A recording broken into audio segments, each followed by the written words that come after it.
Welcome back to my Sunday meal prep series, and today I have an interesting freezer dessert. This is the best no-bake peanut butter chocolate banana bark. And yes, I did say freezer dessert because you actually keep this in the freezer until you're ready to indulge.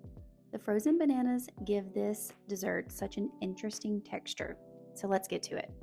I'm actually going to call this dessert a semi-healthy dessert, and it's just because of the way I'm making it. However, I have so many variations of this that I'm excited to try, and I think you should dive into those as well. But for the here and now, let me describe this one. Deliciously ripe bananas are topped with a combination of peanut butter, dark chocolate, peanuts, and a touch of salt. After a quick sit in the freezer, break it into pieces and enjoy a healthy snack or a dessert anytime. So the first thing I did was I took a cookie sheet and I laid some parchment paper across it so that nothing is going to stick. And then I cut 2 bananas into these slices that I showed you earlier, probably about half an inch thick if I had to guess. And I'm just going to lay them in a single layer on this parchment paper. Now, this dessert might seem kind of odd for my meal prep series, but I want to tell you why it fits perfectly. First of all, this banana bark is a great make-ahead dessert for the week. You could leave it in the freezer until you're ready to have a piece. It's super easy to take on the go. You just break off a piece of bark, throw it in a Ziploc bag or an airtight container, place it in your lunchbox. You don't have to have any utensils or plates, or you can pre-portion the banana bark into small Ziploc bags after the initial freeze and then just grab them from the freezer throughout the week. So it actually does make sense. Secondly, this recipe uses simple ingredients, and just a few of them, 4 to be exact. Meal prep is all about saving us time and money. A short ingredient list is necessary for both of those things.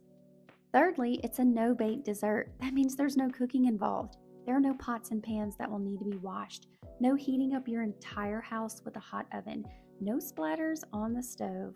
Can I get an amen for that? And lastly, it's cheap. Bananas are one of the most inexpensive fruits on the market, and the amount of chocolate you're going to need doesn't amount to much more than a single chocolate bar. I'm going to assume that salt is already in your pantry, and the nuts are delicious, but they are optional. You could use crunchy peanut butter and kill 2 birds with 1 stone at no additional cost. So after I got all of my banana slices arranged on the parchment paper, and I want them to be at least grouped in 4s for my portions, I am going to get ready to layer on the peanut butter. And I try to go healthy with this, so I'm using an all-natural peanut butter. It's not super sweet. There's no added sugar or oil. And I'm going to be spreading 3 tablespoons of that peanut butter on top of the banana slices. And this is the moment of dread. I am so incredibly sorry that you cannot see me putting the peanut butter on the banana. You just have to believe that that's what I'm doing, and I am going to show you the final result. But I am sincerely sorry that it didn't show up on camera. I had no idea. Anyways, back to the reason this is great for meal prep. A problem that a lot of people seem to have with bananas is that they go bad before they can be used up. And nobody likes food waste, especially me. So this easy recipe is a great way to take care of that problem. If you're staring at bananas on the counter that only have a few days left, or even if you have overripe bananas, no worries. Make banana bark. And one of the best ways to stop that ripening process and preserve all of that wonderful banana flavor is to put those bananas in the freezer. So now I'm just taking my chocolate. I think I'm using 72% cacao. I'm using dark chocolate. Again, I'm trying to keep the sugar low, trying to keep it healthy for those of you who are on a health journey. And I'm going to weigh it first, and then I'm going to put it in a microwave safe bowl, and I'm going to melt the chocolate. You absolutely do not have to chop up the chocolate, and I realized that right at this moment. So yeah, there was no need for that. So going back and speaking about health benefits, a lot of people don't realize how healthy bananas actually are. They're high in potassium, and they're also high in vitamin B6, vitamin C, and they have a lot of antioxidants. I think that people place bananas into the unhealthy food category simply because of the carbs, but the truth is we need good, healthy carbs for fuel. Okay, I melted that chocolate, and now I'm spreading that over the peanut butter layer. And no one even mentions the fact that bananas have basically no fat. They also contain a good amount of soluble fiber, and for people that are not diabetic, they don't cause spikes in your blood sugar because of it. As far as the peanut butter goes, as long as you find a healthy one, and by healthy, I mean it has very few ingredients like just peanuts and salt and very limited sugar and oil, it has a decent amount of protein and fiber and can be considered a heart-healthy food because it basically contains no cholesterol. The same goes for the chocolate that you choose to place on top. Dark chocolate is by far the best choice because of its low sugar content, and I love dark chocolate. It contains the most antioxidants. Just think of it this way: the higher the cocoa percentage in your chocolate, the better the chocolate will be for you. So yes, you can make this dessert as healthy or as unhealthy as you would like. I'm not judging. It's all about your taste.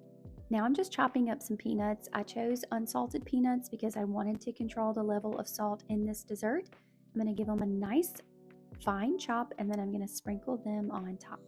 So let's talk about this recipe specifically and the macros. It makes 7 servings, and a serving I'm calling 4 banana slices, so that's why I arranged them that way. In that, you're going to get 128 calories, about 3.5 grams of protein, 10.5 grams of carbs, and that's net, and then 8.5 grams of fat. That's really not that bad. When you have a sweet craving, this dessert will not put you off track. And although I really do love this version, I am super excited about the other variations that I come up with. So you can totally substitute these ingredients. So instead of dark chocolate, you can use milk chocolate, and you can use chocolate chips. You can use white chocolate. Instead of peanut butter, you can use almond butter, cashew butter, sunflower butter, and even cookie butter would be amazing. After letting the bark sit in the freezer for an hour, this is what it looks like. And I'm just going to cut me off a square, which is, of course, 4 banana slices. And then if you wanted to change the nuts on top, you can do that too. You could use pecans, cashews, almonds. It is totally up to you. So really quick, while I sample this for you, I want to tell you about some other variations that I came up with while I was getting this recipe together. Banana split bark, bananas foster bark, banana pudding bark, banana nut bread bark, and s'mores bark. I also think a pretzel bark and a candy bar bark would also be really tasty. Truthfully, the combinations are endless. You just have to try it, make it, and make it your own.